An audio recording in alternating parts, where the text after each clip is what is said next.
അങ്ങനെ നമ്മുടെ അനുമോളോടുള്ള അനീഷേട്ടൻ്റെ പ്രണയം അനീഷേട്ടൻ ഓപ്പണായിട്ട് തുറന്ന് പറഞ്ഞിട്ട് പ്രപ്പോസ് ചെയ്തിരിക്കുകയാണ് അനുമോളെ.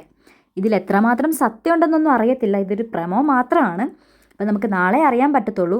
അനീഷേട്ടൻ നമ്മുടെ അനുമോളോട് ചോദിക്കുകയാണ്, എങ്ങനെയുണ്ട് എൻ്റെ ക്യാരക്ടറിനെ കുറിച്ച് എന്താണ് അഭിപ്രായം എന്ന് ചോദിക്കുമ്പോൾ അനുമോൾ പറയാണ് ഒരുപാട് മാറ്റങ്ങളുണ്ട്, പണ്ടത്തെ പോലെയല്ല, അനീഷേട്ടൻ ഒരുപാട് മാറി. എന്നാൽ പിന്നെ നമ്മൾക്ക് കല്യാണം കഴിച്ചുകൂടെ എന്നൊരു ചോദ്യമായിരുന്നു അനീഷേട്ടൻ ചോദിച്ചത്. ഇത് കേട്ടിട്ട് നമ്മുടെ അനുമോൾ പൊട്ടിച്ചിരിക്കുന്നുണ്ട്. അനുമോൾ അതിന് പ്രത്യേകിച്ച് മറുപടി ഒന്നും പറയുന്നതായിട്ട് കാണിക്കുന്നില്ല, പ്രമോയിൽ ഇങ്ങനെ ചിരിക്കുന്നതൊക്കെയാണ് കാണിക്കുന്നത്. അതേപോലെ നമ്മുടെ ഫിനാലയിലേക്ക് ഇനി വെറും 9 ദിവസങ്ങൾ കൂടെ മാത്രമേ ബാക്കിയുള്ളൂ. അപ്പം ഇവിടെ എന്താണ് യഥാർത്ഥത്തിൽ സംഭവിക്കുന്നതിനെക്കുറിച്ച് വ്യക്തമല്ല. അനീഷേട്ടന് ശരിക്കും പ്രേമമാണോ? എന്തായാലും അനുമോൾക്ക് അങ്ങനെ ആവാൻ വഴിയില്ല. അനുമോൾ ഇതൊക്കെ ഒരു കളി പോലെയാണ് കാണുന്നത്. ഇപ്പം നമ്മുടെ സ്റ്റാർ മാജിക്കിലായിരുന്ന സമയത്തും അനുമോളുടെ കോമ്പോ പിടിച്ച് തങ്കു എന്ന് പറഞ്ഞൊരു ചേട്ടനൊക്കെ ഉണ്ടായിരുന്നു. അപ്പം ആ ഒരു രീതിയിലാണ് അനുമോൾ ഇങ്ങനെ കാണിക്കുന്നത്. പക്ഷേ അനീഷേട്ടന് അതൊരു റിയൽ സ്നേഹമാണോ എന്ന് ചോദിച്ചാൽ ഒരു കൺഫ്യൂഷനുണ്ട്. ബിക്കോസ് ഓൾറെഡി ക്രഷുള്ള ആരെയാണെന്ന് ചോദിച്ചപ്പോൾ അനുമോളുടെ പേര് പറഞ്ഞു.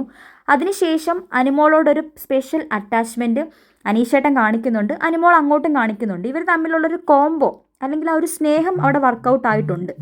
അപ്പം അത് എന്ത് തന്നെ ആയാലും നാളത്തെ എപ്പിസോഡിൽ മാത്രമേ കാണാൻ പറ്റത്തുള്ളൂ.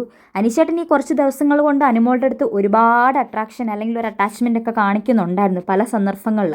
അപ്പം മേ ബി എല്ലാവരും കളിയാക്കുന്ന സമയത്ത് തോന്നിപ്പോകാമായിരുന്ന ഒരു കാര്യമായിരിക്കാം, പോയാൽ പോട്ട് എന്നൊരു പേരിൽ ചിലപ്പം ചോദിച്ചു പോയതുമാകാം. പക്ഷെ അങ്ങനെ ഉണ്ടായിരുന്നെങ്കിൽ കൂടി ഇവിടെ ചോദിക്കരുതായിരുന്നു എന്നാണ് എൻ്റെ ഒരു ആഗ്രഹം. ബിക്കോസ് അനുമോൾക്ക് എന്തായാലും അങ്ങനെ കാണത്തില്ല എന്നൊരു 100% ഷുവർട്ടി ഉണ്ട്. അവരുടെ ആ ഒരു നല്ല ബന്ധം അവിടെ അങ്ങ് ഡ്രോപ്പ് ആവാൻ ഇത് മതിയല്ലോ. അപ്പോൾ ആൾക്കാരിനി അതിനെക്കുറിച്ച് പലതും പറയാൻ സാധ്യതകളുണ്ട്. പല കമൻസിലും കണ്ടു അനുമോളെ അനീഷേട്ടൻ ആ ഒരു ആശ കൊടുക്കരുത് എന്നുള്ള രീതിയിലൊക്കെ. അനുമോൾ അങ്ങനത്തെ ഒരു ആശകളൊന്നും കൊടുത്തതായിട്ട് എനിക്ക് തോന്നിയിട്ടില്ല. അനുമോൾ ആസ് യൂഷ്വൽ ഒരു നോർമൽ കണ്ടസ്റ്റൻസ്, അല്ലെങ്കിൽ അനീഷേട്ടൻ അനുമോളെ സപ്പോർട്ട് ചെയ്യുന്നതുകൊണ്ട് ആ ഒരു സ്നേഹം കെയർ തിരിച്ച് കാണിക്കുന്നു എന്നതിനപ്പുറത്തേക്കൊന്നും തന്നെ ഉള്ളതായിട്ട് എനിക്ക് തോന്നുന്നില്ല.